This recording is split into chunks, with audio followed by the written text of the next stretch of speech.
Prions ensemble.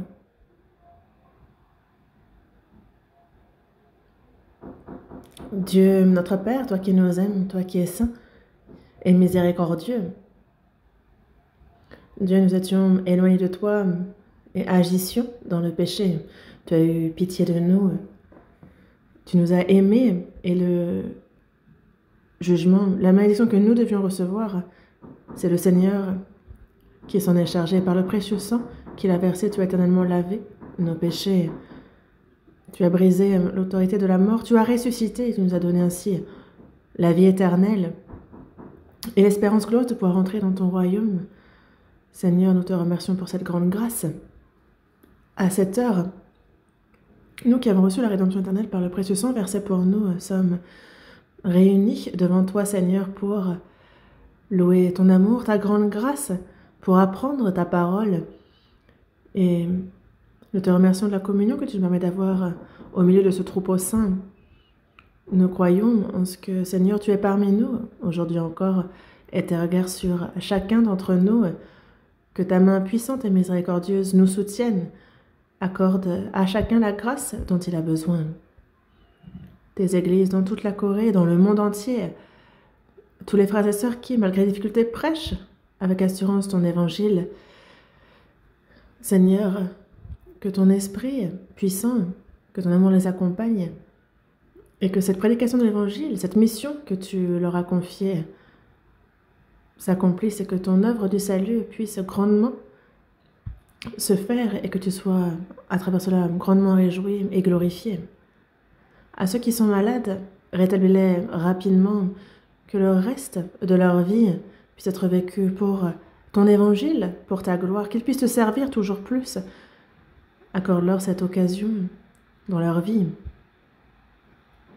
En ton temps, tu nous donnes la parole dont nous avons besoin, tu nous enseignes la voie à suivre. Seigneur, à cette heure encore, manifeste ta parole sainte. Quelle est ta volonté et comment il nous convient de nous conduire, enseigne-le nous. Nous avons prié au nom de notre Seigneur Jésus. Amen.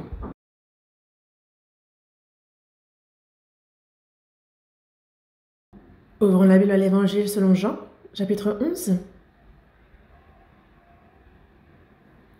Évangile selon Jean, chapitre 11.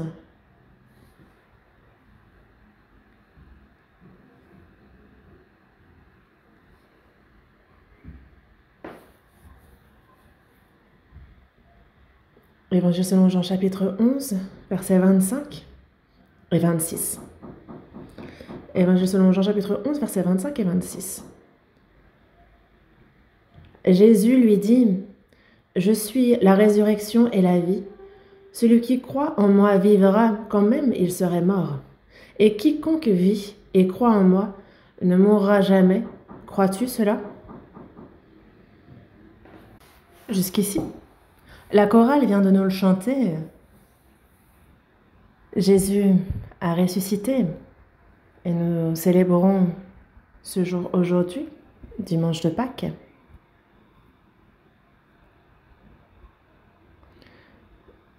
Jésus est mort et a ressuscité. Mais quand? Nous pouvons le savoir précisément.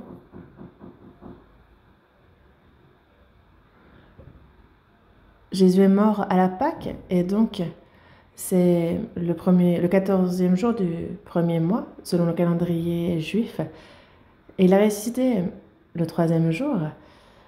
Et selon notre calendrier à nous, cela fait fin mars, début avril. Le printemps, lorsque toute la création reprend vie, en anglais spring, là où justement s'éveille de nouveau la vie, là où toute la création reprend vie, le printemps.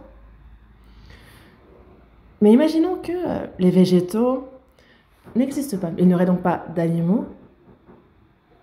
Sans végétaux ni animaux, l'homme ne peut vivre non plus. Toute vie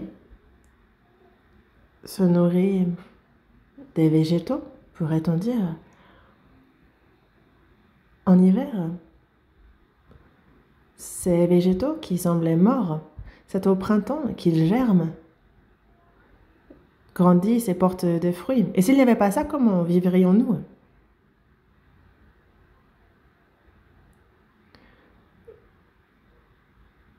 Au printemps, toute vie s'éveille.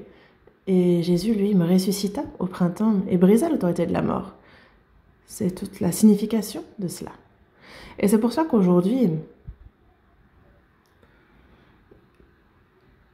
le sermon s'intitule « La résurrection de Christ et nous ».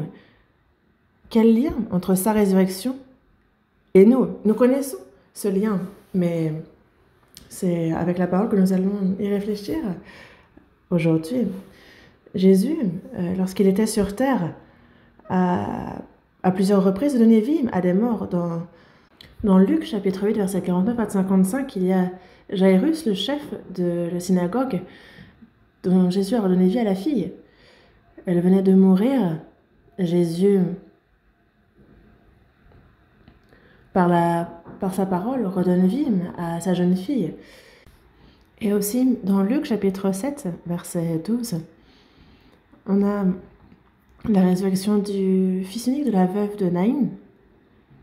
Ils allaient pour son enterrement. Le corps était dans un cercueil, ou en tout cas, c'était certainement que la méthode pour les funérailles était différente de nous. Mais ils allaient pour cette cérémonie. Et la mère était en pleurs. Jésus passe, il assiste à la scène. Il s'arrête. Et jeune homme, lève-toi. Donc le mort se redresse d'un coup et comme nous venons de le lire, comme vous le savez bien aussi dans Jean chapitre 11, on a la résurrection de Lazare.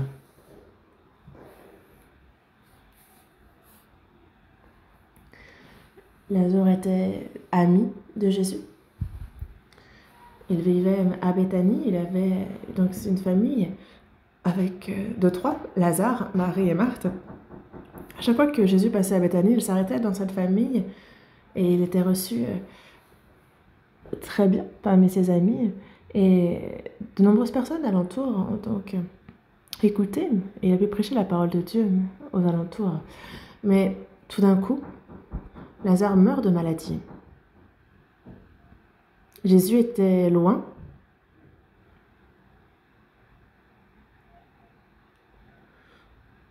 Et même s'il a entendu parler de sa mort imminente, il n'est pas parti immédiatement.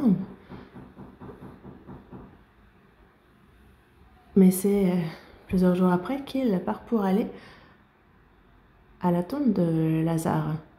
Et ses sœurs lui disent, mais si tu étais venu avant mon frère ne serait pas dans cet état.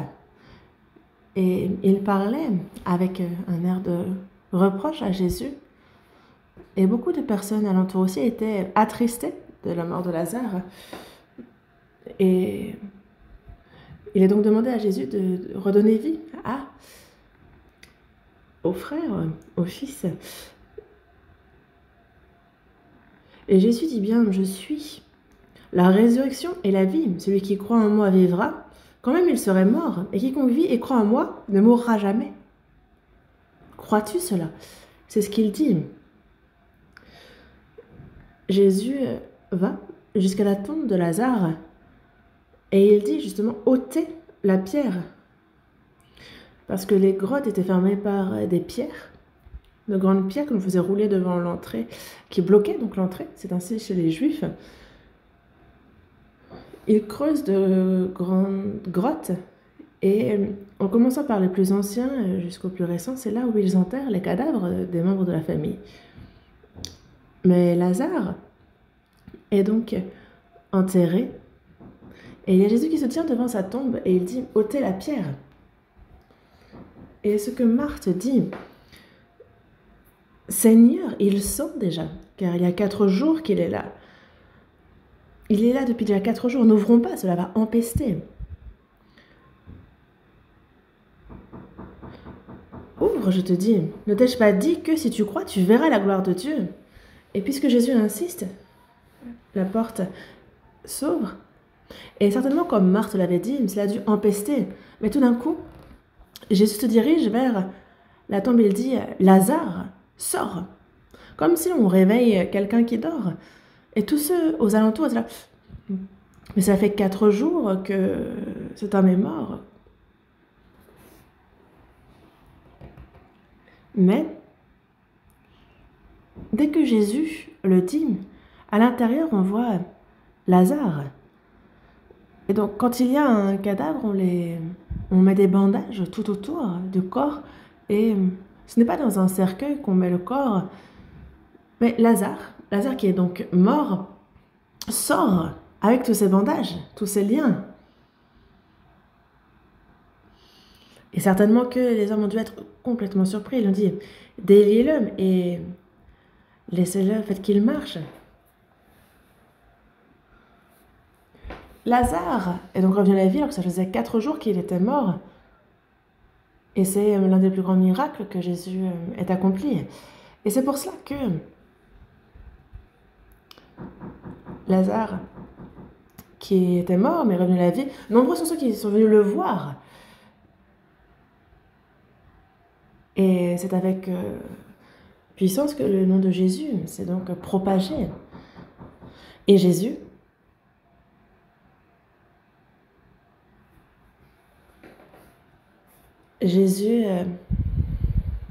pour qui Lazare était mort, donc sans espérance.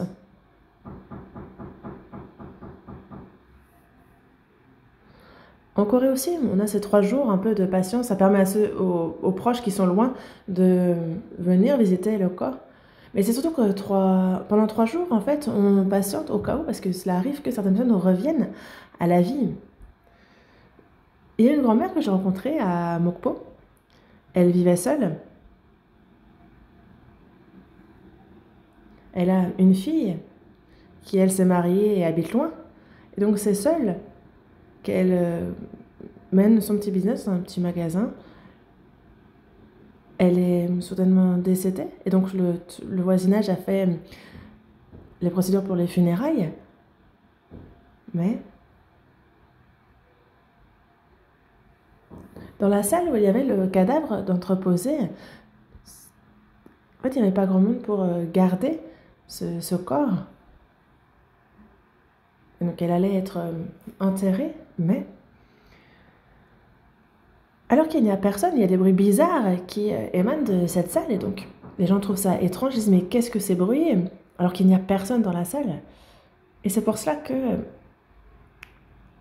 c'est la fille qui était revenue de loin qui rentre dans la salle et qui se rend compte que sa mère est debout, en vie. Tout le quartier a été surpris. Et c'est la grand-mère qui m'a dit cela, directement. Parce que je lui parlais justement des morts qui reviennent à la vie. Et elle me disait, mais il y a une grand-mère dans le voisinage qui a vécu ça directement. Et je dis, allons entendre ce qu'elle a à dire. Et il y a ceux à qui ça arrive. Mais Lazare, ça faisait 4 jours qu'il est mort. Et il empestait déjà. Donc il n'y a pas d'espérance pour lui de revenir à la vie. Mais Jésus a demandé à ce qu'on ôte la pierre. Et puis il invoque, il appelle Lazare. Lazare, sors. Et il n'y a donc que Lazare qui sort. S'il avait seulement dit, sors. Alors certainement que tous les cadavres de la grotte seraient tous sortis. Mais il n'a appelé que Lazare. Jésus dit, je suis la résurrection et la vie. Jésus lui-même, qui est-il? C'est à travers ce miracle qu'il manifeste qu'il est. Il est celui qui redonne vie aux morts. Il est la résurrection et la vie. Celui qui donne la vie éternelle.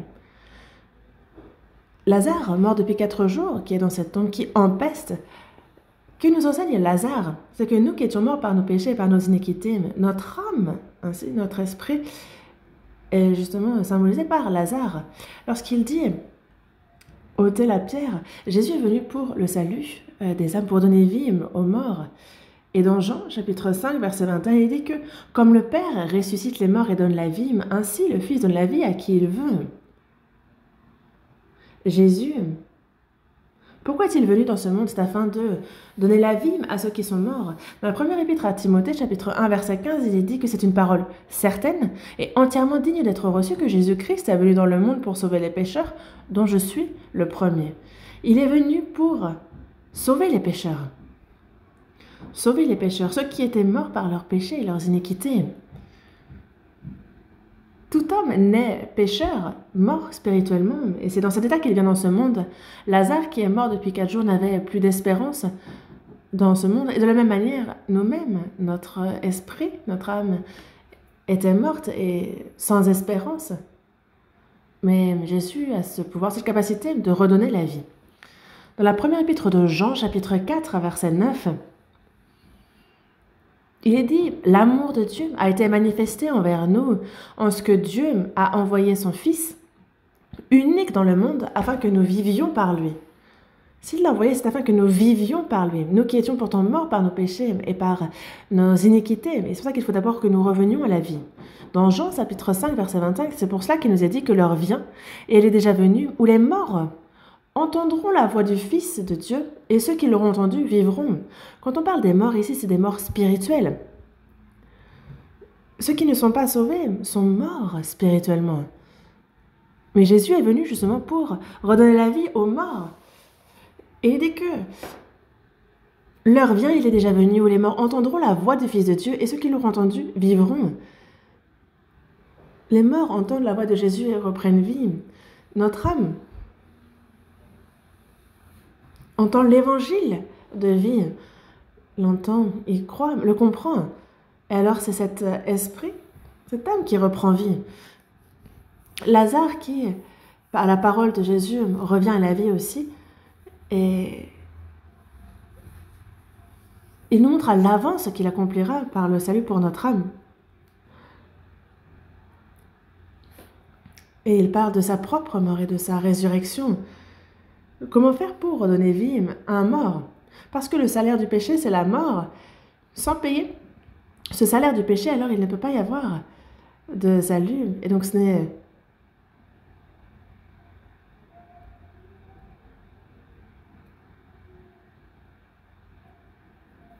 de la mort, de la seconde mort dont on parle, celle qui conduit en enfer. Nous étions de bas pécheurs. Mais Jésus est venu pour le salut de notre âme. Et donc, il envoie son Fils. Et c'est afin qu'en lui, nous ayons la vie. Le salaire du péché, c'est la mort. Il a donc fallu non pas seulement nous redonner la vie, mais il a fallu payer à notre place le salaire de nos péchés. Et c'est pour cela que Jésus est venu dans ce monde avec un corps semblable au nôtre. Jésus est un homme, certes, mais il n'a pas de péché. Dans Ésaïe chapitre 7, verset 14, il est bien dit « Voici, la jeune fille deviendra enceinte, elle enfantera un fils, et elle lui donnera le nom d'Emmanuel. »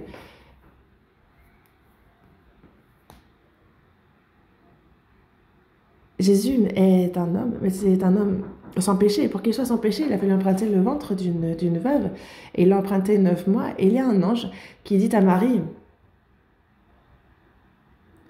que c'est possible à Dieu. Marie disait, mais je ne suis ni mariée, comment est-ce que je pourrais enfanter? Mais il n'y a rien d'impossible à Dieu. Est-ce qu'il n'est pas possible à Dieu de faire enfanter une vierge? Il peut même, s'il le veut, faire enfanter un célibataire. Bon. Plutôt qu'un homme, c'est bien plus simple et bien plus naturel que d'utiliser une vierge, une jeune.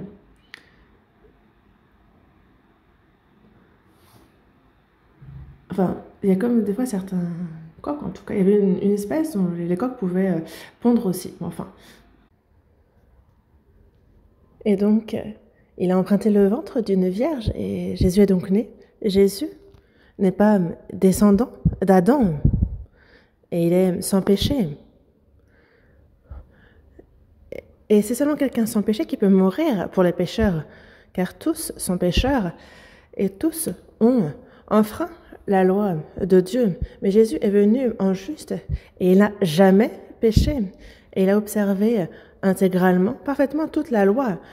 Il est donc parfaitement juste. Et il faut être juste pour pouvoir mourir pour les pécheurs. Dans la première épître de Pierre, chapitre 3, verset 18, il est dit que lui, juste pour des injustes, lui qui est juste est mort pour nous, injuste. Et c'est pour cela que il a fallu d'abord que Jésus meure pour notre salut. Dans Matthieu, chapitre 16, verset 21, il s'adresse à ses disciples et il parle de sa mort et de sa résurrection. Et la Pâque approche. Et il sait que, alors qu'il y aura beaucoup d'anciens, beaucoup de sacrificateurs, de scribes, qu'il allait beaucoup souffrir à cause d'eux, qu'il mourrait sur la croix et qu'ensuite il ressusciterait au 3e jour. Il en a parlé dès le début. Et dans Matthieu chapitre 20, verset 19 aussi, de la même manière, il s'adresse à ses disciples concernant sa mort et sa résurrection. Mais les disciples n'ont pas cru à ces paroles, ils n'ont pas compris. Pourquoi?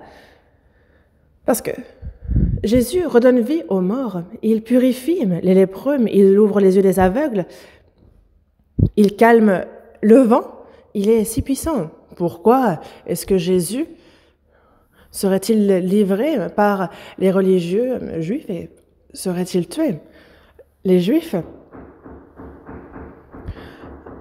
s'attendaient au Messie, à ce Messie qui les délivrerait de l'Empire romain afin qu'il leur donne l'indépendance, qu'il les libère. Ils attendaient le Messie roi. Et les disciples aussi. Et c'est pour ça que durant 3 ans et demi, ils suivaient Jésus, ils ont vu de nombreux miracles. Et il s'est dit, si c'est un homme avec une telle puissance, alors il n'y aura aucun problème pour lui pour nous libérer de l'autorité romaine. Et il s'attendait à être bien placé autour de Jésus une fois qu'il serait roi. Les disciples, c'est un peu comme vous le voyez, ceux qui, en ce moment, avec les élections, cherchent à se faire leur place autour des candidats qui essaient de se faire une position. Les disciples aussi s'attendaient à avoir une certaine position. Ils voyaient Jésus comme celui qui les libérait de l'Empire romain. Ils ont pris Christ pour le libérateur. Mais avant de venir en roi des rois, Jésus doit accomplir le salut des âmes pour les pécheurs. C'est la première raison pour laquelle il vient. Cette âme, à l'image de Dieu, à cause du péché commis par Adam, cette âme, cet esprit est mort et toute personne en Adam est mort spirituellement. Nous qui étions morts par nos péchés et par nos iniquités. Et il faut donc nous redonner la vie. Et il y a ce salaire du péché qu'il faut payer et c'est Jésus qui doit le payer à notre place. C'est pour ça qu'il est venu cette première fois pour mourir à la place des pécheurs. Et donc, Jésus est mort, est ressuscité. Et il annonce à l'avance à ses disciples que c'est ce qui lui arrivera. Mais les disciples ne l'ont pas cru. Ils disent, mais non, il va devenir roi. Il dit des choses bizarres. Mais Jésus, sur la croix, est mort. Et comme vous le savez, lui qui était sans péché, c'est un qui est mort pour tous. Et c'est pour cela que il a payé le salaire du péché. Il est mort, lui, pour tous. C'est à cause du péché d'Adam que tout homme est pécheur. Mais lui est donc mort à la place de tous. Dans la première épître aux Corinthiens, chapitre 15, verset 22, il dit que comme tous meurent en Adam, de même aussi tous revivront en Christ. Tous meurent en un homme, en Adam, et de même aussi tous revivront en Christ seul, lui qui est mort pour les pécheurs. Et donc Jésus, lui qui est sans péché, est mort comme le pire des pécheurs. Il a été condamné à mort sur la croix. Et c'était la méthode de condamnation à mort la plus cruelle à l'époque de l'Empire romain. Il est donc mort sur la croix. Mais, comme Jésus l'a dit, au 3e jour, il brise l'autorité de la mort et Jésus ressuscite. Dans Matthieu chapitre 28, à partir du verset 2, il est bien dit que lorsque Jésus mourut, il y a un homme, Joseph d'Arimathée, un homme riche qui avait une tombe réservée à sa propre mort, encore inutilisée, et c'est là qu'il mit Jésus. Et il bloqua l'entrée de cette grotte par une énorme pierre. Mais Jésus est mort et est ressuscité au 3e jour. Et comme il l'avait dit, tout le monde avait oublié cela, mais les religieux juifs, eux, s'en souvenaient. Et au cas où ce prétendu Jésus préparerait un coup, parce qu'il a dit mourir et revenir, ressusciter au 3e jour, de peur que ses disciples fassent en sorte que... Alors ils se sont dit, nous, on va garder l'entrée de cette grotte. Ils sont allés vers Pilate et ils leur ont demandé de garder cette grotte pendant ces 3 jours. Et Pilate leur a dit, vous avez des hommes, gardez-la vous-même. Et donc, il y avait donc des sceaux avec le nom du gouverneur sur cette pierre. Et vous connaissez ces sceaux avec le nom du gouverneur. Il n'y a donc personne qui peut y toucher. Et devant cette tombe, il y avait des soldats armés romains qui gardaient l'entrée. Mais le 3e jour, à l'aube, soudain, des anges descendent du ciel et font rouler la pierre. Et ils s'assoient sur cette pierre. Et il y a les soldats romains qui gardaient l'entrée qui, eux, s'évanouissent de surprise. Et c'est bien après qu'ils se réveillent et s'enfuient. Et qu'ils en parlent, qu'ils font leur rapport à leur chef. Ils disaient, il y a des gens habillés en blanc qui sont venus et se sont assis sur la pierre qu'ils avaient fait rouler. Et on a cru qu'on allait y rester. Et nous, on s'en est sortis de justesse. Mais ils leur donnèrent de l'argent pour leur fermer la bouche, leur disant, vous, dites que lorsque vous somnoliez, les disciples sont venus et ont pris le corps. Répandez cette rumeur.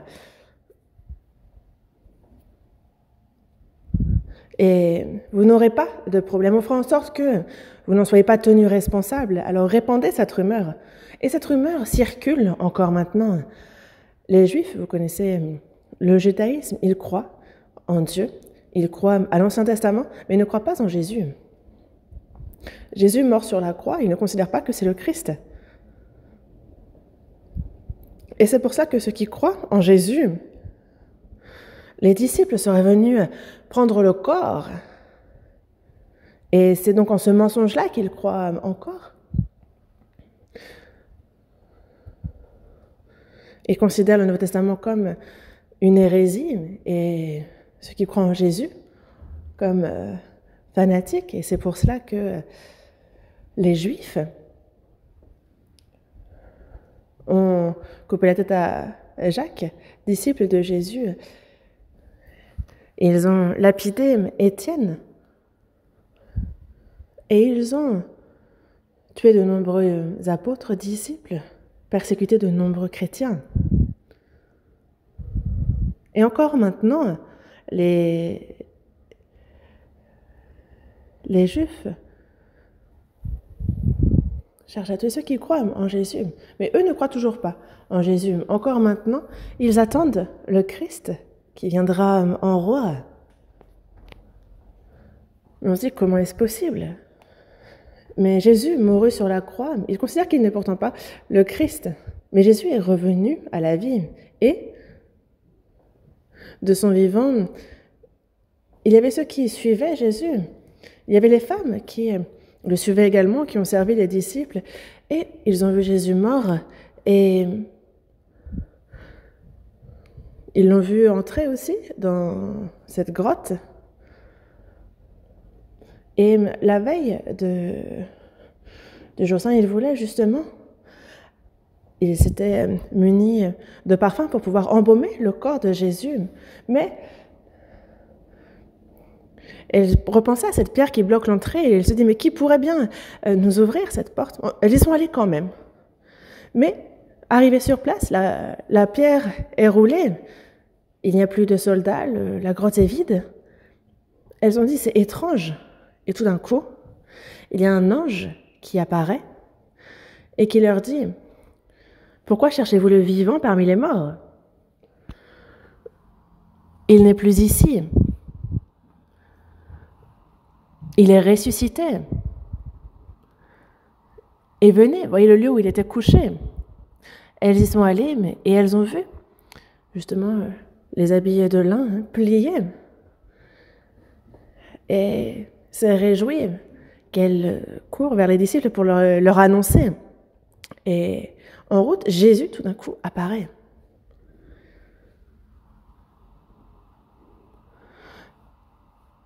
Et les femmes s'effondrent à ses pieds, se prosternent, et il leur dit, « Soyez en paix, je vous le disais, je suis mort et ressuscité, mais voici, je vous précède en Galilée, c'est là que vous le verrez. » Jésus ressuscité a rencontré en tout premier les femmes qui le suivaient de son vivant. Et ensuite, après avoir ressuscité, il est apparu plusieurs fois dans Luc chapitre 24, à partir du verset 17 et les versets suivants. Il y a 2 disciples qui retournent dans leur ville natale. Jésus est mort. Ils ne voient plus comment le suivre. Et ils se disaient, bon, rentrons à la maison. Et ils redescendent à Emmaüs. Mais Jésus se manifeste à ses disciples. Mais il semble vraiment qu'il se manifestait sous une autre forme. Ils n'ont pas reconnu Jésus tout de suite. Et il leur dit, mais de quoi vous entretenez-vous en marchant pour que vous soyez tout tristes? Et l'un d'eux lui dit, tu es le seul qui, séjournant à Jérusalem, ne sache pas ce qui est arrivé ces jours-ci. Et il dit quoi? Et il lui dit donc, ce qui est arrivé au sujet de Jésus de Nazareth, qui était un prophète puissant en œuvre et en parole devant Dieu et devant tout le peuple. Et comment les principaux sacrificateurs et nos magistrats l'ont livré pour le faire condamner à mort et l'ont crucifié. Nous espérions que ce serait lui qui délivrerait Israël, mais avec tout cela, voici le 3e jour que ces choses se sont passées. Ah, comment cela a pu arriver? Et Jésus, en route, il dit, mais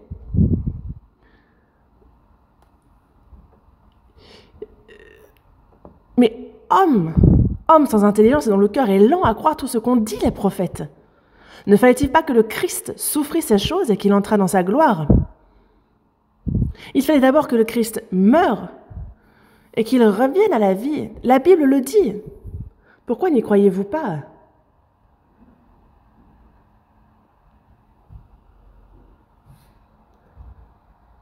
Il s'approchait d'Emmaüs et Jésus passait.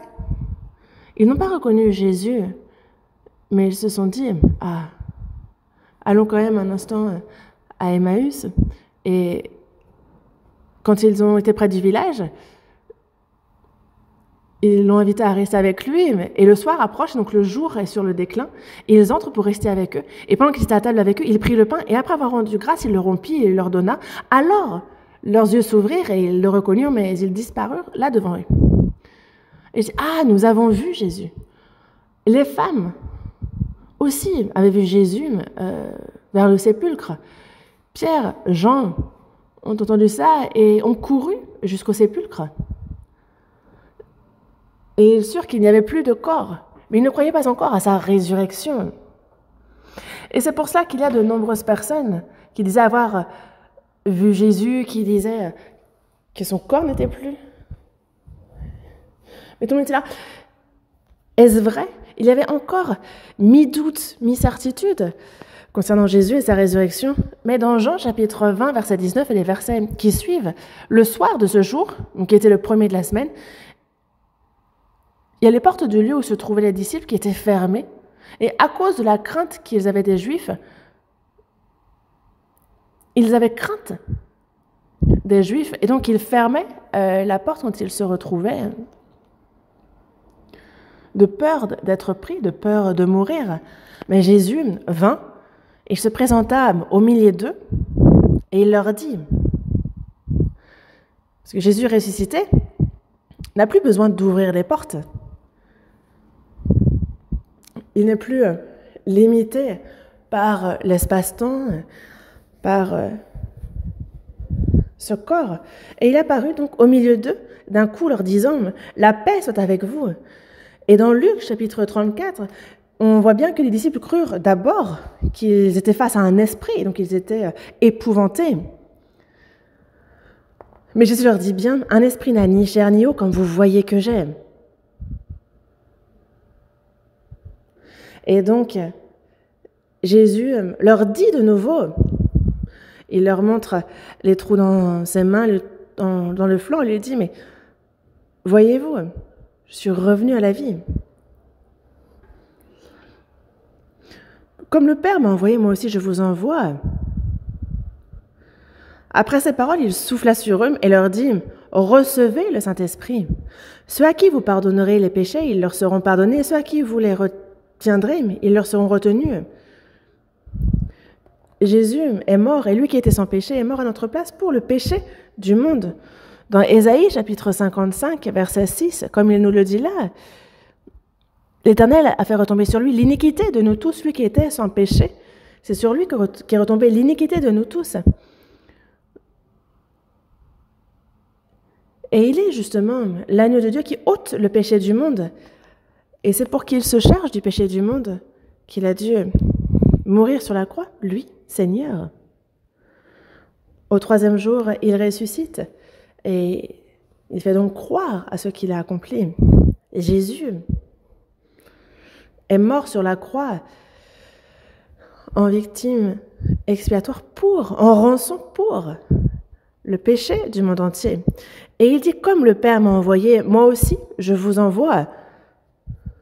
Il s'adresse premièrement à ses disciples qui crurent en lui pour la prédication de l'Évangile qui doit aller en Judée, en Samarie, jusqu'aux extrémités de la terre. Et c'est à eux en premier qu'il confie cette mission de prédication de l'Évangile. Et c'est pour cela qu'il leur donna le Saint-Esprit. Et les disciples qui ont reçu le Saint-Esprit, eux, et pas seulement eux, les saints, s'ils prêchent la bonne nouvelle, lorsqu'il est dit justement que si on prêche cette parole, alors les gens peuvent être pardonnés, mais si on retient cette parole, alors les péchés des gens seront retenus aussi. Parce qu'il le dit bien que celui qui croit en lui n'est point jugé, mais celui qui ne croit pas est déjà jugé parce qu'il n'a pas cru au nom du Fils unique de Dieu. Et donc comme le Père m'a envoyé, moi aussi je vous envoie. Il le dit pour la mission. Et Jésus ressuscité s'est manifesté durant 40 jours. Jésus ressuscité pouvait et disparaître et réapparaître, il avait un corps divin. Mais ce n'est pas pendant 2 jours qu'il le fit, mais pendant 40 jours.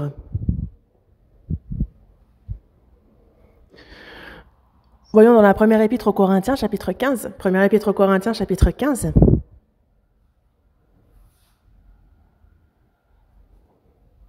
Première épître aux Corinthiens, chapitre 15, à partir du verset 3 jusqu'au verset 8, je vais lire.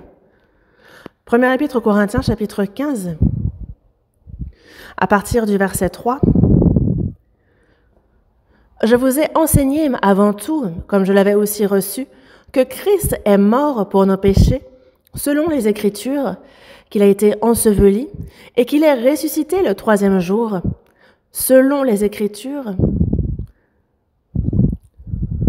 Donc je vous ai enseigné avant tout ce que j'avais aussi reçu. Donc c'est cet évangile. Cet évangile. Je voulais enseigner donc cet évangile reçu de Jésus. Et de quoi nous parle l'évangile? C'est que selon les Écritures, donc selon les Écritures à l'époque c'est l'Ancien Testament, ça a été promis dans l'Ancien Testament, dans Lévitique, verset 23, verset 6, il est bien dit que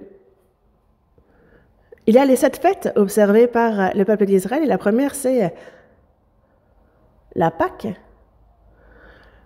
Donc on a cet agneau qui est sacrifié pour le peuple d'Israël et qui est donc sauvé.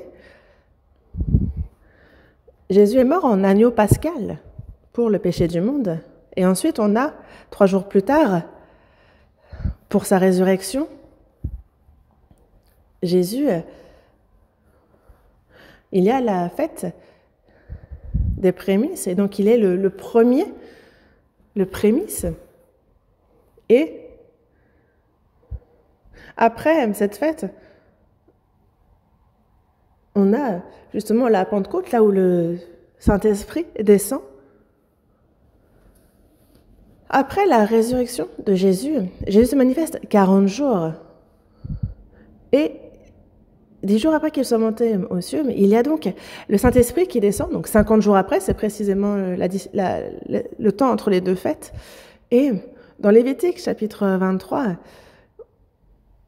ça a déjà été annoncé, la mort et la résurrection de Jésus. Et non pas cela, tout l'Ancien Testament parle de sa mort et de sa résurrection.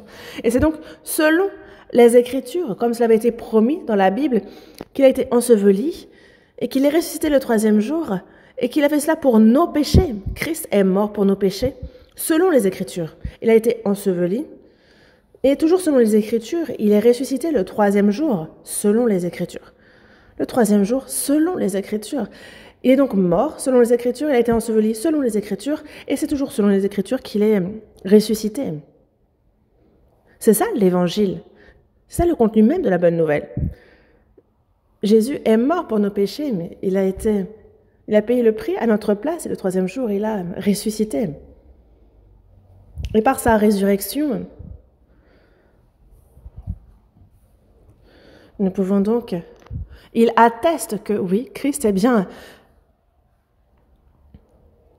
celui qui a été envoyé pour le pardon de nos péchés. Et donc, il est ensuite dit qu'il est apparu à Céphas qui est Pierre, lui qui l'avait renié à 3 reprises, puis aux 12, sans parler de Judas Iscario, mais il y a Matthias qui avait été ajouté. Et donc, il est apparu aux 12. Il est apparu à plus de 500 frères à la fois. 500 frères à la fois. Et si quelqu'un a dit avoir vu un mirage, non, de peur que quelqu'un ne dise que ce n'est pas vrai, c'était 40 jours et non pas 2 jours, et non pas seulement 1 ou 2 personnes, mais il s'est même montré à 500 frères à la fois. Donc ce n'est pas une personne qui aurait vu quelque chose de faux. Il y a de nombreuses personnes qui ont suivi Jésus de son vivant et qui ont cru à sa parole. Et eux sont donc ces 500 frères qui ont vu Jésus ressuscité. Et c'est à la fois qu'il s'est manifesté à eux,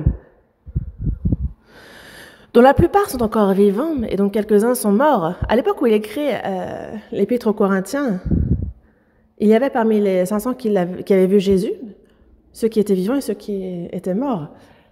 Ils sont donc témoins.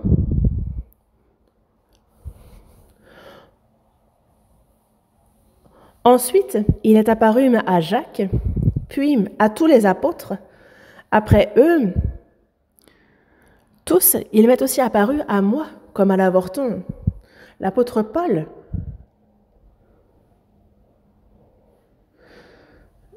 N'avait pas vu Jésus. Il est juif, mais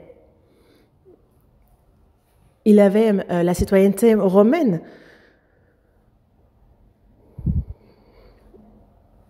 Et il y a le fils d'un menuisier qui meurt sur la croix et qui lui se dit, et on dit de lui qu'il est le Messie. Alors que le Messie auquel attendent les Juifs, comme c'est comme écrit dans le psaume 2, verset 6, c'est moi qui oins mon roi sur Sion, sur ma montagne sainte. Et ils attendaient justement celui qui redonnerait toute gloire au peuple d'Israël. Il attendait le Messie qui viendrait en roi des rois. Il attendait le roi qui reviendrait dans sa gloire.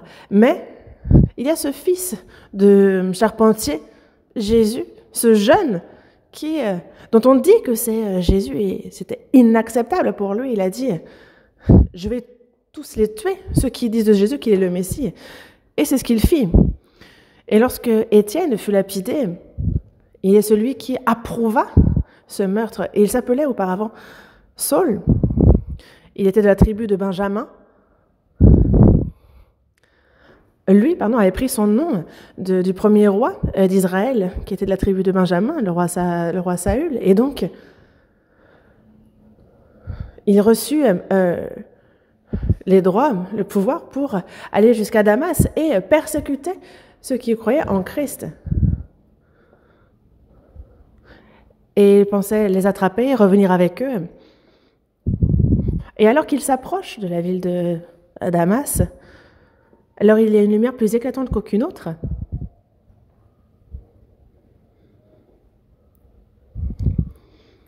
Il était peut-être à cheval, ou en tout cas, il tomba par terre et il entendit une voix qui lui disait « Saul, Saul, pourquoi me persécutes-tu »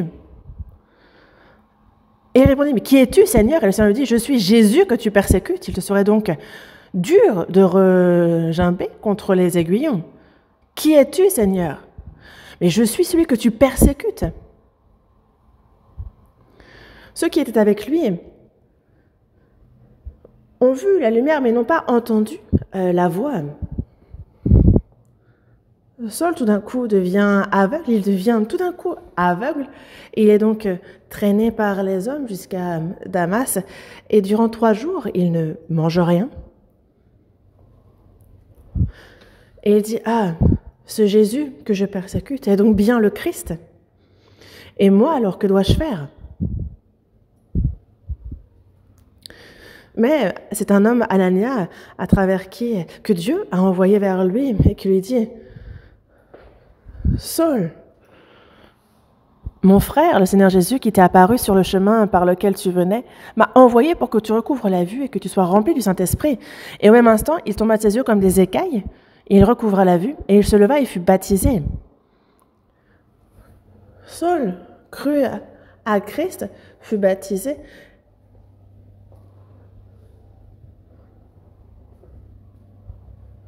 Et il a commencé à prêcher aux Juifs le Jésus qu'il persécutait auparavant. Et c'est pour ça que les Juifs ont cherché à tuer Saul et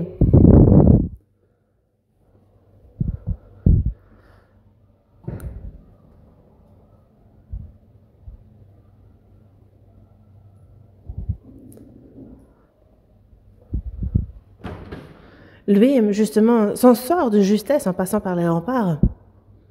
Mais Saul, après qu'il ait rencontré Jésus, est ressuscité. Tout d'un coup, lui qui était persécuteur de ceux qui croyaient en Christ est devenu apôtre. Il a été établi comme apôtre des païens. Il écrit 14 des livres du Nouveau Testament. Son nom est corrigé pour, non pas Saul qui est grand, mais Paul qui veut dire petit. Et c'est avec assurance et courage qu'il annonce le nom de Jésus. Et il dit bien, je suis le moindre des apôtres.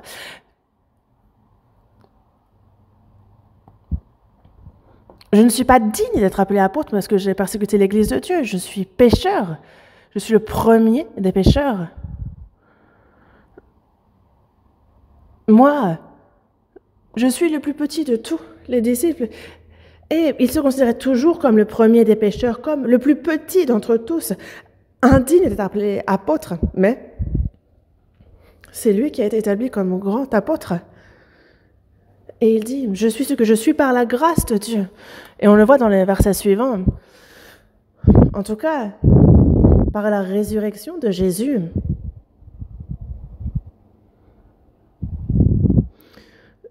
Les disciples ont vu Jésus ressuscité et ont cru avec certitude à ce que c'était bien le Christ qui est mort sur la croix. Et ensuite, c'est avec assurance qu'ils rendirent témoignage à Jésus et à la bonne nouvelle. Et il y a une chose à laquelle nous pouvons penser. Il y a ce printemps où toute la création reprend vie. L'hiver, ces arbres qui semblaient morts, on les voit germer, fleurir, porter des fruits, non?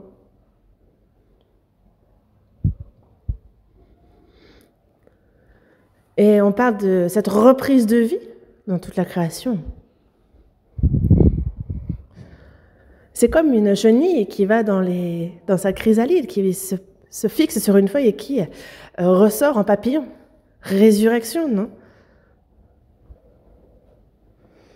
Vous voyez, ces larves qui s'attachent à des feuilles, qu'est-ce qu'elles deviennent après? Des libellules.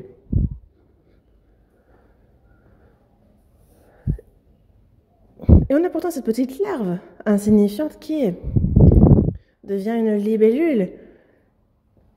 Elle s'envole et elle découvre le monde. Mais imaginons que quelqu'un dise à cette larve, petite larve, toi, dans peu de temps, tu vas devenir libellule et tu voleras dans ce monde. La larve sera là. Pas du tout. Non, mais regardez un peu. Vous voyez, tout simplement, même près des cours d'eau, vous allez voir des petites larves collées aux feuilles et en son temps, elle devient libellule. C'est vraiment surprenant.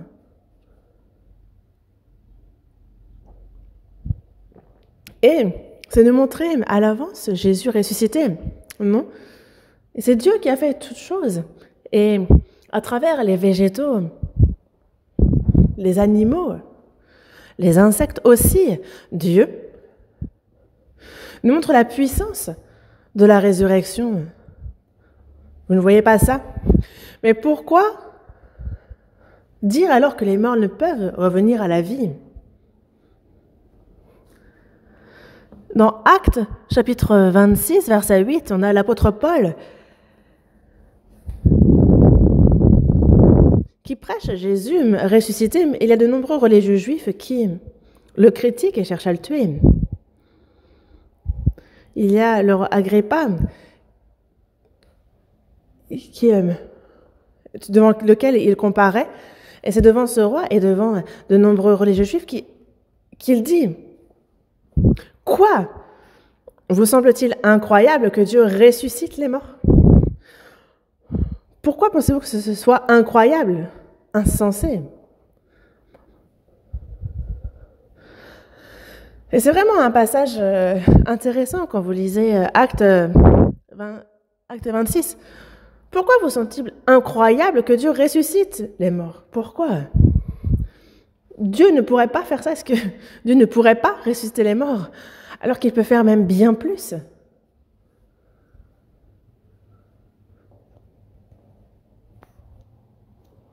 Les Juifs, encore maintenant, ne croient pas en Jésus ressuscité.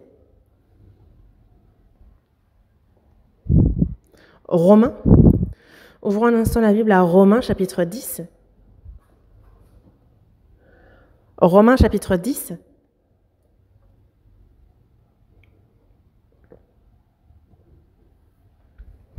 Verset 9. Romains chapitre 10, verset 9. Je lis. Pour ceux qui ne cherchent pas dans la Bible, ça apparaît à l'écran. Si tu confesses de ta bouche le Seigneur Jésus, et si tu crois dans ton cœur que Dieu l'a ressuscité des morts, tu seras sauvé. Car c'est en croyant du cœur qu'on parvient à la justice, et c'est en confessant de la bouche qu'on parvient au salut, selon ce que dit l'Écriture.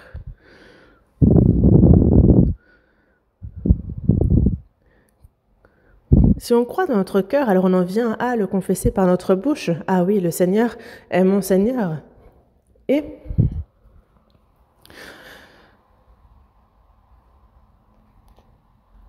nous, on croit en Jésus, mais on entend par là qu'on croit en sa mort et sa résurrection. Mais de nos jours, parmi ceux qui vont, soi-disant à l'église, personne ignore sur la mort et la résurrection de Jésus.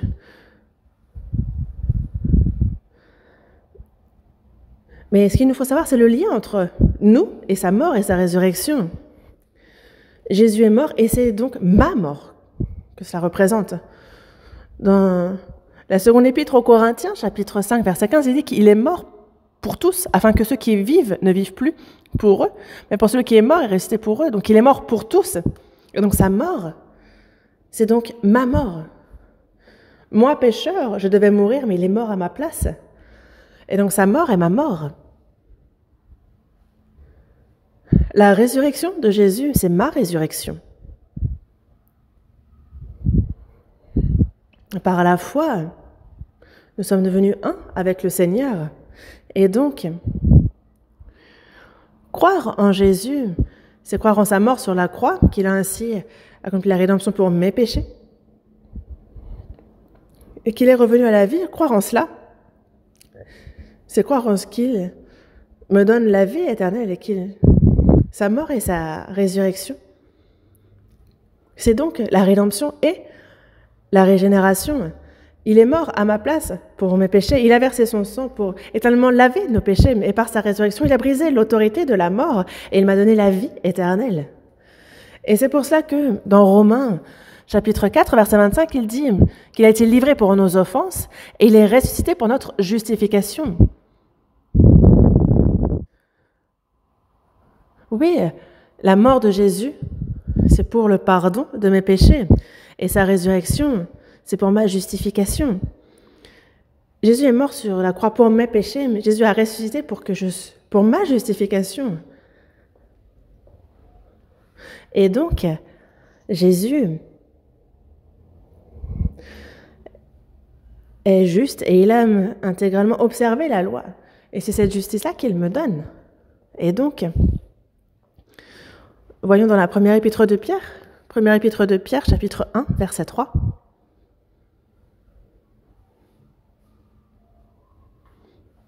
Première épître de Pierre, chapitre 1, verset 3. Verset 3.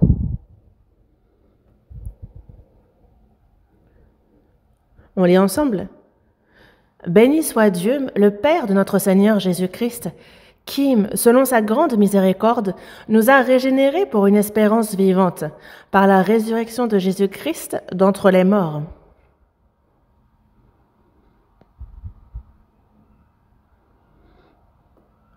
Jésus-Christ qui nous a régénérés pour une espérance vivante par la résurrection de Jésus-Christ d'entre les morts. Nous avons reçu le salut, nous sommes nés de nouveau, c'est la même chose. Dans Jean chapitre 5, verset 21, il est dit que comme le Père ressuscite les morts et donne la vie, ainsi le Fils donne la vie à qui il veut.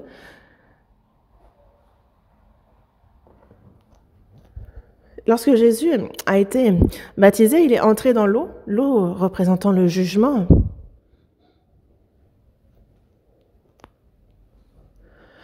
Lors du déluge de Noé, c'est l'eau qui jugea le monde. Lorsqu'Israël sort d'Égypte, il y a le peuple d'Israël qui traverse les eaux. L'armée égyptienne qui les suit, eux, sont ensevelis sous les eaux. L'eau symbolise le jugement. Le jugement que nous devions recevoir, c'est le Seigneur Jésus qui l'a subi à notre place. Sa mort est donc pour la rédemption de nos péchés, la rédemption éternelle. C'est par le précieux sang qu'il a versé. Et c'est par sa résurrection qu'il nous a donné une nouveauté de vie. Sa mort, sa résurrection, la rédemption et la nouveauté de vie. Il nous a régénérés pour une espérance vivante par la résurrection de Jésus-Christ d'entre les morts. Ceux qui ne sont pas sauvés n'ont pas d'espérance. Et c'est pour cela que dans Jean, chapitre 5, verset 21, le Père ressuscite les morts, il donne la vie, et le Fils de même donne la vie. Ce que Dieu fait, Jésus le fait aussi. Redonner vie aux morts. Dans Ésaïe aussi, 55, verset 3, il dit « Prêtez l'oreille et venez à moi, écoutez, et votre âme vivra. » Si on écoute l'évangile que Jésus a accompli, alors notre âme vivra éternellement. Et c'est pour ça que la mort de Jésus est ma mort et la résurrection de Jésus est ma résurrection. Ça, il est monté aux cieux, nous monterons aux cieux, nous serons éternellement avec lui.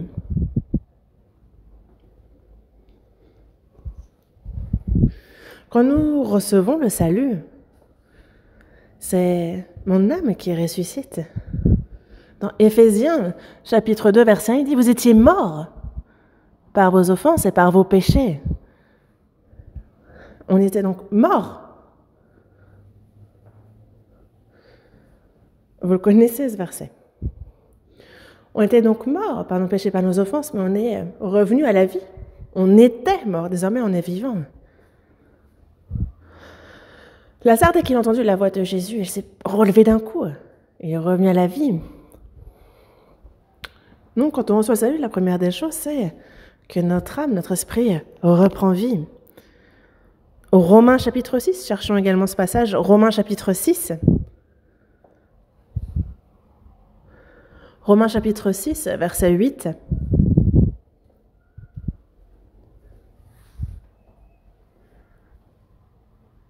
Romains chapitre 6, à partir du verset 8. Je lis. Or, si nous sommes morts avec Christ, nous croyons que nous vivrons aussi avec lui. Sachant que Christ, ressuscité des morts, ne meurt plus, la mort n'a plus de pouvoir sur lui. Si nous sommes morts avec Christ, nous croyons que nous vivrons aussi avec lui. Nous sommes donc unis par la foi. Nous croyons que nous vivrons avec lui, sachant que Christ, ressuscité des morts, ne meurt plus. La mort n'a plus de pouvoir sur lui. Jésus ressuscité ne meurt plus. C'est une vie qui ne meurt plus. Il est mort une fois pour les pécheurs. Est-ce que Jésus meurt encore une fois? Nous qui sommes sauvés aussi, nous avons reçu une vie et nous ne mourrons plus. La mort n'a plus de pouvoir sur lui, on ne meurt plus. Et donc, nous-mêmes qui sommes sauvés, avec le Seigneur, désormais, la mort n'a plus de pouvoir sur nous comme sur le Seigneur, nous avons une vie éternelle. C'est ce que nous avons reçu. Nous avons reçu le salut, nous avons reçu justement cette nouvelle vie, et désormais la mort n'a plus de pouvoir sur nous. Et donc, dans la première épître aux Corinthiens, chapitre 15, verset 45, le premier homme, Adam, devint une âme vivante. Le dernier Adam est devenu un esprit vivifiant.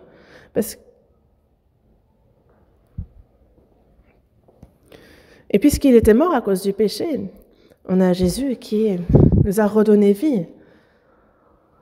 Le dernier Adam, Jésus, est devenu un esprit vivifiant pour nous donner la vie. Et c'est pour cela que dans Luc, chapitre 20, verset 36, j'ai dit qu'ils ne pourront plus mourir parce qu'ils seront semblables aux anges. Les anges ne meurent pas, n'est-ce pas? Ils serviront éternellement dans les cieux. Je ne parle pas des anges déchus. Et qui donc seront fils de Dieu, étant fils de la résurrection.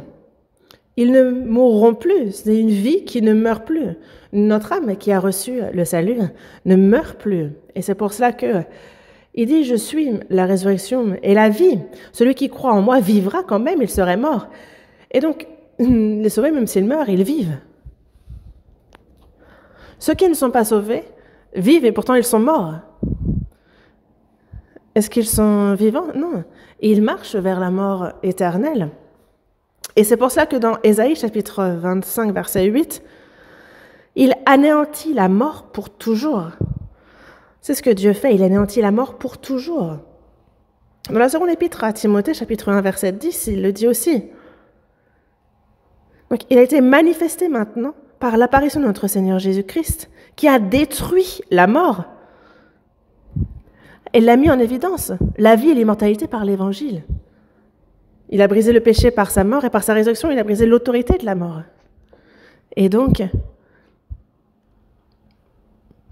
Jésus-Christ a détruit la mort et a mis en évidence la vie et l'immortalité par l'Évangile. Et donc, lorsqu'il a dit détruire la mort, ça s'est vraiment accompli. Voyons également dans Hébreux chapitre 2, Hébreux chapitre 2, versets 14 et 15.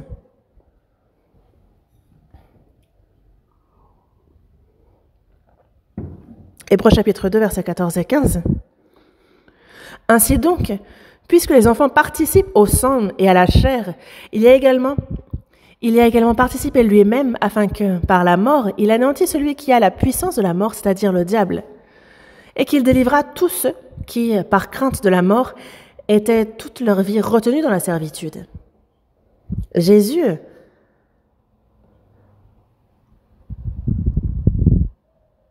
il a également participé lui-même afin que, par la mort, il anéantit celui qui a la puissance de la mort, c'est-à-dire le diable. Il participe aussi, Jésus, au sang et à la chair. C'est ce Jésus fait homme qui est mort et qui a ressuscité, et il nous a sauvés ainsi.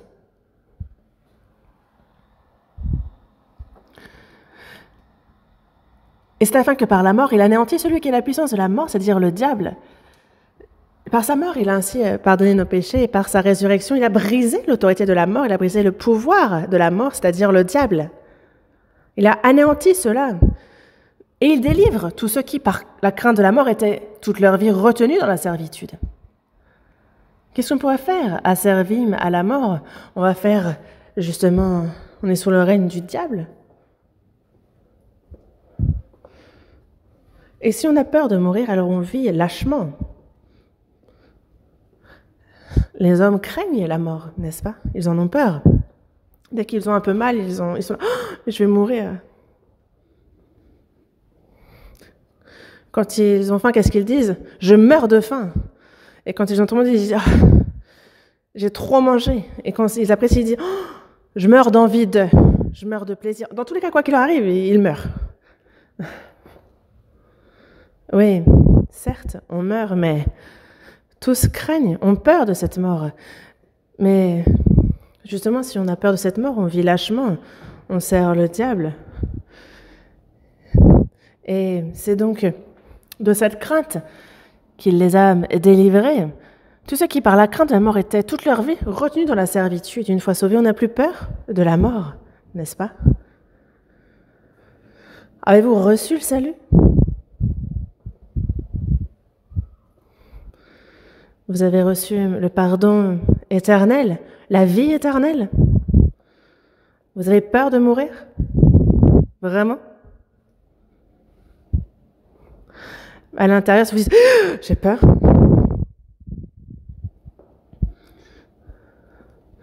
Sauvé, comment pourrions-nous avoir peur de la mort? En fait, si on meurt, on passe de l'autre côté. C'est un peu comme c'est un peu comme un déménagement d'une maison piètre pour une superbe maison. Il n'y a plus ni la mort, ni les peines, ni les choses cruelles que l'on voit dans ce monde. Il n'y a plus de deuil, il n'y a plus de souffrance, plus de maladie. On entre dans le royaume éternel de Dieu. On profite de la gloire éternelle de Dieu dans ce lieu également. Une personne sauvée, en fait, si elle meurt, c'est la plus grande des gloires. Mais il est important de faire ce qu'on a à faire avant de partir. Et moi, j'ai un espoir ardent, c'est justement, je demande au Seigneur de venir me chercher quand j'aurai fini ce que j'avais à faire pour lui.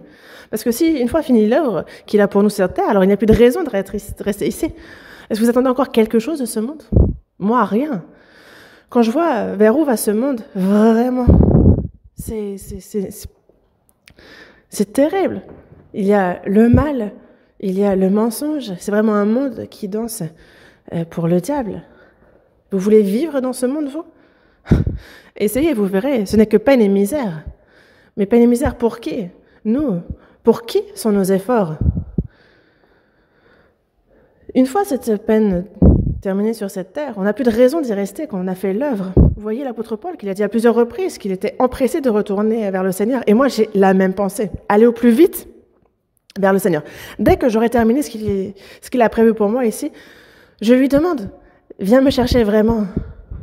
Parce que j'ai pas envie d'être malade et d'être dans un lit d'hôpital en train d'agoniser. Mais dès que j'ai fini ce que j'ai à faire, prends-moi. Ce serait superbe. Et c'est vraiment mon souhait. Dans Actes, voyons dans Actes chapitre 17.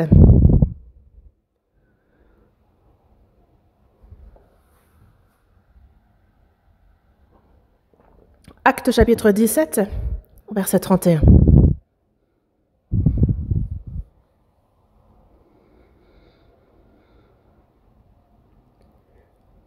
On lit le verset 31 ensemble. Parce qu'il a fixé un jour où il jugera le monde selon la justice par l'homme qu'il a désigné, ce dont il a donné à tous une preuve certaine en le ressuscitant des morts. Donc il a fixé cet homme qui est Jésus. Il a fixé un jour où il jugera le monde selon la justice par l'homme, donc par Jésus, qu'il a désigné. Jésus a payé le prix, le salaire du péché. Mais désormais, le jugement est réservé pour ceux qui ne croient pas, pour les incrédules. Une fois que l'évangile sera prêché jusqu'aux extrémités du monde, il y a ceux qui ne croient pas. Il y a donc un jour fixé pour le jugement de ceux qui ne croient pas. Souvenez-vous de ça. Et ce dont il a donné à tous une preuve certaine en le ressuscitant des morts. Jésus est mort et ressuscité. Et Jésus, qui a été abandonné par Dieu, est ressuscité. Lui, victime expiatoire, est revenu à la vie. Et il a été donné à tous une preuve certaine pour qu'ils y croient. Et ceux qui n'y croient pas, c'est donc rejeter Dieu lui-même. Si Jésus n'avait pas ressuscité, personne ne pourrait être sauvé. Est-ce que les disciples auraient cru? Ils l'ont suivi pendant 3 ans et demi. Ils ont entendu, appris de lui. Mais si Jésus n'avait pas ressuscité, les disciples n'auraient pas cru qu'il est le Christ. Eux non plus. Si Jésus n'avait pas ressuscité, pas une seule personne n'aurait pu croire. Ça se serait terminé là, tout simplement. Mais Jésus est mort pour la rédemption de nos péchés et par sa résurrection. Il nous montre qu'il est le Seigneur de notre salut. Il témoigne, il prouve avec des preuves certaines qu'il est le Christ. L'apôtre Paul aussi, dès qu'il a vu Jésus ressuscité, lui qui était Saul devient Paul. Lui qui persécutait Jésus devient celui qui le prêche, celui qui témoigne de lui. Lui qui persécutait a été persécuté. Cet évangile, il a été jusqu'à le prêcher, même s'il a fallu qu'il meure pour cela. Et on nous parle, oui, d'une preuve certaine, qui est la résurrection de Jésus d'entre les morts. Et donc c'est une preuve certaine pour nous, c'est la garantie de notre foi, sa résurrection. Et aussi, selon les premières épîtres aux Corinthiens, chapitre 15, verset 16. On va chercher ce passage. Première épître aux Corinthiens, chapitre 15, à partir du verset 16. Car si les morts ne ressuscitent point, Christ non plus n'est pas ressuscité. Et si Christ n'est pas ressuscité, votre foi est vaine, vous êtes encore dans vos péchés. Et par conséquent, aussi, ceux qui sont morts en Christ sont perdus. Si c'est dans cette vie seulement que nous espérons en Christ, nous sommes les plus malheureux de tous les hommes.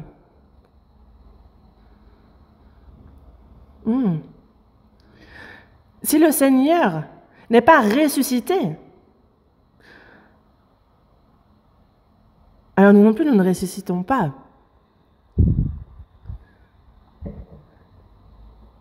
Christ n'est pas ressuscité, car si les morts ne ressuscitent point, Christ non plus n'est pas ressuscité. Et si Christ n'est pas ressuscité, votre foi est vaine. Et par conséquent, ceux qui sont morts en Christ sont perdus. Mais si c'est dans cette vie seulement que nous espérons en Christ, nous sommes les plus malheureux de tous les hommes. Les hommes sauvés de ce monde, si c'est de ce monde qu'ils attendent quoi que ce soit, alors il n'est pas plus malheureux que nous sur cette terre. Lors des premières églises, voyez les persécutions qu'ont subies ceux qui croyaient en Jésus. À cause de leur foi en Jésus, voyez toutes les fois où ils ont été persécutés. Et nous aussi, on est haïs, persécutés. Des fois, nous sommes virés de notre travail. Mais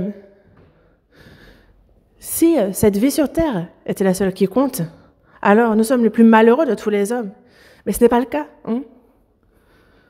Ce n'est pas seulement cette vie de plusieurs dizaines d'années. C'est un parcours, c'est juste un processus pour l'au-delà. Comme on passe 9 mois dans le ventre de notre mère, et c'est un temps de préparation à cette vie sur terre, de même, cette vie sur terre est une préparation pour la vie au ciel. Ensuite, verset 22.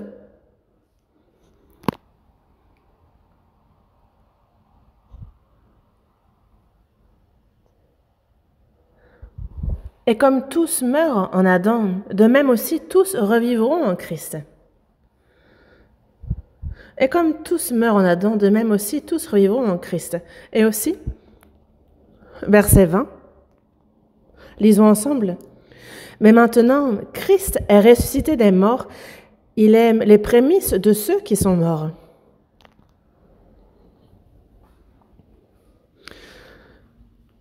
Il est revenu à la vie parmi les morts et il est les prémices. Qu'est-ce que cela veut dire? Les prémices, donc les premiers fruits. Jésus ressuscite. Il est le premier fruit. Parmi les morts, les vivants, c'est les prémices. Et donc les premiers fruits, c'est le départ. La résurrection de Jésus est donc la garantie de la résurrection de tous les saints. Que tous ceux qui croient en Christ ressusciteront en lui. Et il nous montre ça par sa résurrection. Il nous le montre à l'avance. Dans Lévitique, chapitre 13,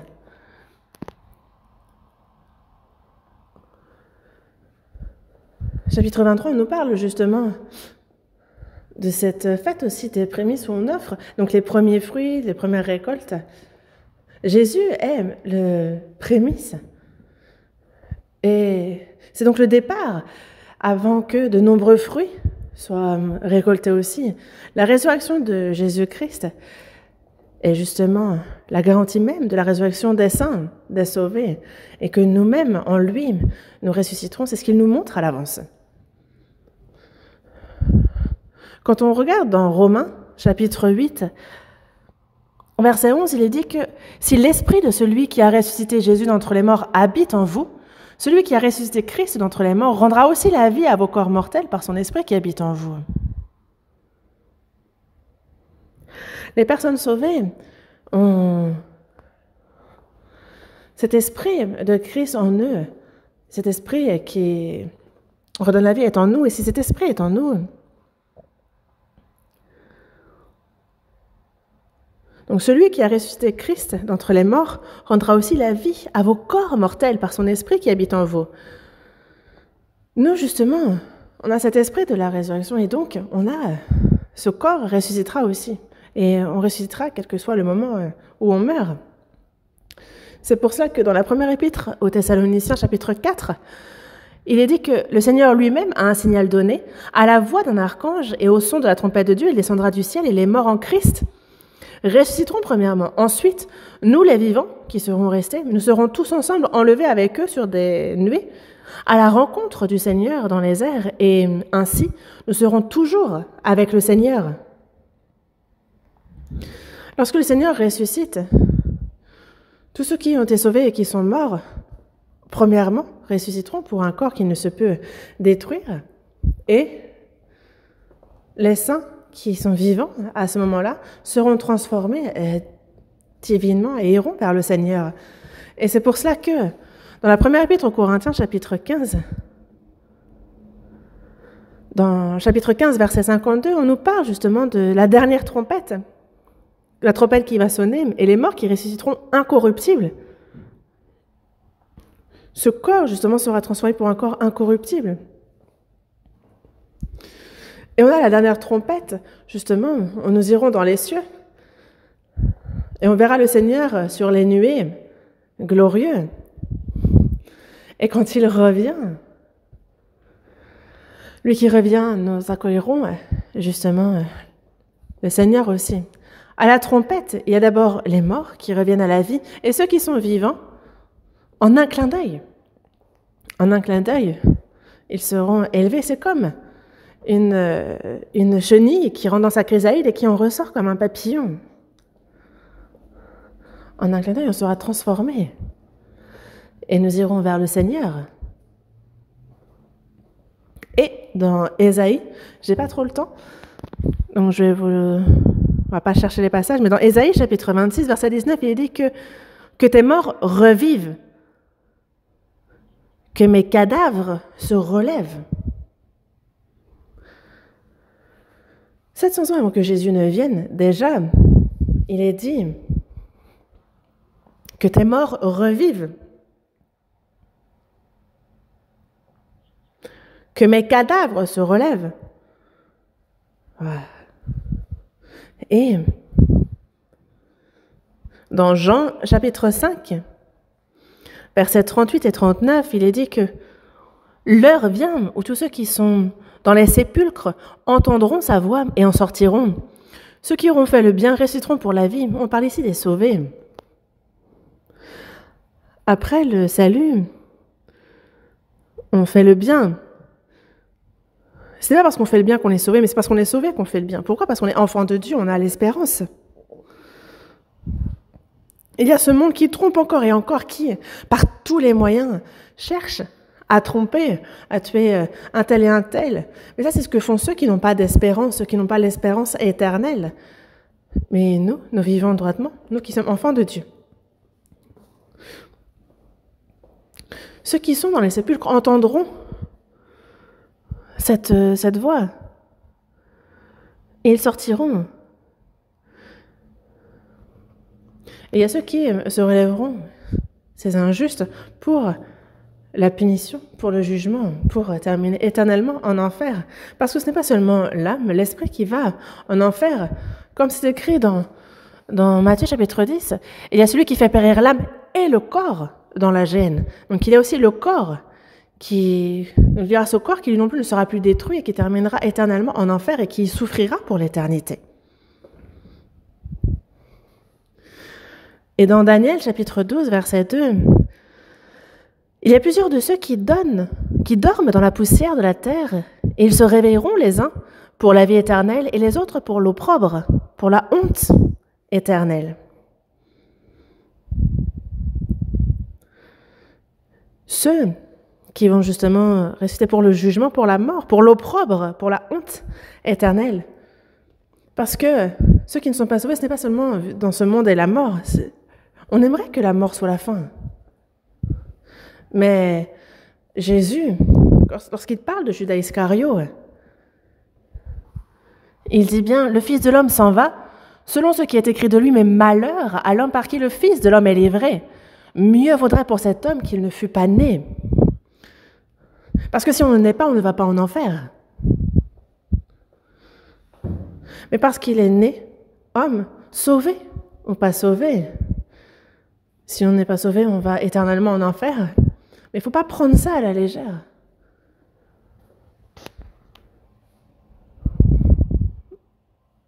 Jésus, à sa résurrection, on voit comment les hommes vivent depuis. On va voir dans 1 Corinthiens chapitre 15, verset 42. Première épître aux Corinthiens chapitre 15, verset 42. Verset 42, du verset 42 au verset 44, je lis. « Ainsi en est-il de la résurrection des morts. Le corps est semé corruptible, il ressuscite incorruptible. Il est semé méprisable, il ressuscite glorieux. Il est semé infirme, il ressuscite plein de force. Il est semé corps animal, il ressuscite corps spirituel. S'il y a un corps animal, il y a aussi un corps spirituel. La résurrection des morts. Le corps est semé corruptible, mais il ressuscite incorruptible. Il est semé méprisable, mais il ressuscite glorieux. Il est semé infirme, mais il ressuscite plein de force. Il est semé corps animal, il ressuscite corps spirituel. Quand nous ressuscitons, ce sera pour un état glorieux. Dans Philippiens, chapitre 3, verset 21, on parle de cette transformation de notre corps. Le corps de notre humiliation, il sera rendu semblable au corps de sa gloire. C'est comme un insecte répugnant qui s'attache à une feuille et qui ressort en splendide papillon. Et voyez, les papillons, ils traversent les océans. Je l'ai vu dans la série sur les animaux, mais nous aussi, il transformera le corps de notre humiliation, le rendant semblable au corps de sa gloire. Ça donne envie, non? Vivement, c'est ce jour dans lequel nous espérons. Et c'est pour ça que la résurrection de Christ est justement la garantie, l'assurance de notre foi. Pour nous, c'est l'assurance de notre vie, c'est de l'espérance qui nous a été donnée. Et la résurrection de Christ, c'est la force pour le reste de notre vie sur terre, afin que justement nous marchions en nouveauté de vie. Et dans Galates chapitre 2, verset 20, il dit que ce n'est plus moi qui vis, c'est Christ qui vit en moi. Si je vis maintenant dans la chair, je vis dans la foi au Fils de Dieu qui m'a aimé et qui s'est livré lui-même pour moi. Le Seigneur a ressuscité. Et ce Jésus ressuscité pour la vie est en moi. Je suis avec lui. Et je vis le reste de notre vie en Christ, dans la vie. Lui qui a ressuscité, il règne sur le reste de ma vie. Et il est ma force. Et je vis en poursuivant cette nouveauté de vie. Et c'est pour cela que nous voyons à quel point la résurrection de Jésus, de Christ, est surprenante. Et une fois à la maison, réfléchissez, priez de nouveau concernant la résurrection de Jésus, car dans peu de temps, le Seigneur revient. Espérez en son retour en lui et menez une vie d'obéissance à sa parole, toujours plus. Et à ceux qui ne connaissent pas encore cette vérité, il nous faut la leur prêcher. Prions. De notre Père qui est miséricordieux, nous étions éloignés de toi et agissions dans le péché. C'est lorsque nous ne te connaissions pas que tu nous as premièrement aimés. Tous les péchés que nous avions commis, il y avait ce jugement, cette malédiction que nous devions recevoir, mais c'est le Seigneur qui s'en est chargé à notre place. Et par le précieux sang qu'il a versé, tu as éternellement lavé nos péchés. Tu as brisé l'autorité, le pouvoir de la mort, et tu nous as donné la vie éternelle. Tu nous as donné l'espérance glorieuse de pouvoir entrer dans ton royaume, et nous te remercions pour cette grande grâce. Seigneur, toi qui nous as sauvés, que le reste de notre vie soit par ta parole et ta puissance, que nous soyons guidés, que nous vivions, et que ce soit dans l'espérance de ton retour, de ton royaume, que nous puissions vivre en nouveauté de vie, et seulement pour ta volonté et pour ta gloire, jusqu'à ce que tu reviennes. Et guide-nous dans ce sens. Nous avons prié au nom de notre Seigneur Jésus. Amen.